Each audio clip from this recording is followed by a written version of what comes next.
Hello everyone. Topic है kit. Sub centre PHC और CHC level में हमें कौन कौन सी किट यूज़ करते हैं और kit a b c d और ई से लेकर पी तक की किट्स क्या होती हैं, आज हम उसके बारे में जानकारी लेंगे और उनके अंदर क्या होता है वो भी अब आज हम जानकारी लेंगे। तो पहला आता है किट ए। सब सेंटर लेवल में किट ए बी और सी आते हैं। पीएचसी लेवल में किट डी यूज़ होती है और सीएचसी लेवल में किट ई से लेकर पी तक की किट्स होती हैं, जिसके अंदर क्या होता है, इन्वॉल्व क्या होते हैं और उनमें कौन से इंस्ट्रूमेंट हैं, कौन सी किट है और किस वार्ड की किट है, वो आज हम इसमें जानेंगे। तो चलिए शुरू करते हैं। Firstly at sub centre level में 3 टाइप की किट्स यूज़ होती हैं, किट ए बी और सी। तो पहले हम पढ़ेंगे किट ए क्या होती है। तो kit A also known as dry kit, ANM kit और मिडवाइफरी किट। किट ए को हम ड्राई किट भी बोलते हैं, एएनएम किट भी बोलते हैं और मिडवाइफरी किट भी बोलते हैं। मींस ये प्रेगनेंसी से रिलेटेड किट होती है, जिसमें क्या क्या इंक्लूड होता है। तो वो है 13,000 से लेकर 15,000 टैबलेट्स होती हैं फेरस सल्फेट की, फॉलिक एसिड्स की और आयरन की, जिन्हें हम कहते हैं। जिंक सल्फेट होता है 0 से 6 मंथ के 6 मंथ की। हाफ टैबलेट होती हैं 10 mg की। और विटामिन ए सिरप होती है 6 बोटल्स 100 ml की। 1 टैबलेट होती है 20 mg की। कॉट्रीमैक्सोल होता है, जिसमें 1000 कॉट्रीमैक्सोल की 1000 टैबलेट्स होती हैं। और ORS के पैकेट होते हैं 150 पैकेट्स होते हैं ORS के।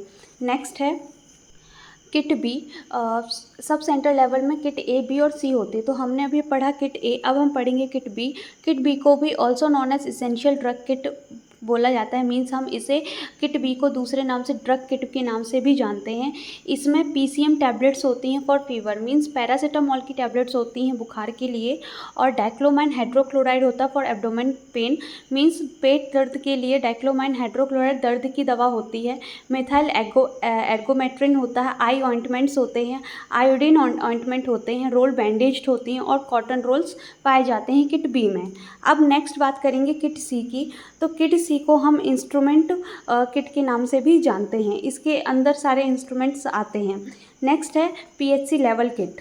पीएचसी लेवल में किट डी आती है। किट डी में सारे ड्रग्स और इंस्ट्रूमेंट यूज़ होते हैं, इंक्लूड होते हैं। मतलब किट डी में सारे ड्रग्स जो होंगे यूजुअली जो यूज़ किए जाते हैं और इंस्ट्रूमेंट, वो किट डी के अंदर आते हैं, इंक्लूड होते हैं।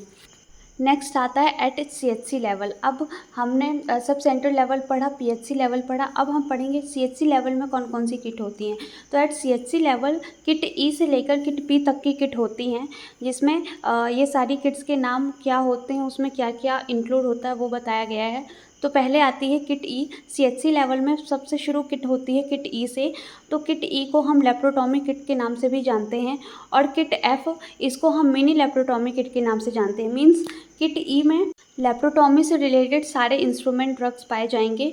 किट एफ में मिनी लेप्रोटॉमी से रिलेटेड सारे ड्रग्स और इंस्ट्रूमेंट पाए जाते हैं। और kit G also known as IUD insertion, जो भी आईयूडी इंसर्शन की किट होती हैं, आईयूडी इंसर्शन में यूज़ होने वाले इंस्ट्रूमेंट्स और ड्रग्स होते हैं, पाए जाते हैं, वो सारी किट जी में हमको मिलते हैं। किट एच में को हम वैसेक्टॉमी किट कहते हैं। मीन्स वैसेक्टॉमी जब किसी की परफॉर्म की जाती है तब उसके लिए किट एच की एच निकाली जाती है, जिसमें वैसेक्टॉमी किट होती है, पूरा सब कुछ होता है उस पर। Kit I also known as normal delivery kit, normal delivery के लिए किट आई की किट यूज़ की जाती है। और किट जे वैक्यूम एक्सट्रैक्शन के लिए किट जे को यूज़ किया जाता है। नेक्स्ट किट आती है किट के, ऑल्सो नॉन एज एम्ब्रियोटॉनिक किट, जिसको हम एम्ब्रियोटॉनिक किट भी कहते हैं। और किट एल को हम इवैक्यूएशन किट कहते हैं, इवैक्यूएशन के लिए हम किट एल को यूज़ करते हैं। Kit m also known as anaesthesia kit, anaesthesia kit kit m को कहते हैं, also known as neonatal dissociation kit. Kit n को हम न्यूनेटल डिसोसिएशन किट कहते हैं। किट ओ को also known as blood test kit और किट पी को हम ब्लड ट्रांसफ्यूजन किट के नाम से भी जानते हैं। सो यार, ये था आज का वीडियो। पसंद आया तो लाइक शेयर एंड सब्सक्राइब कीजिए। बने रहिए आगे ऐसे वीडियोज़ के साथ। Thank you, bye bye.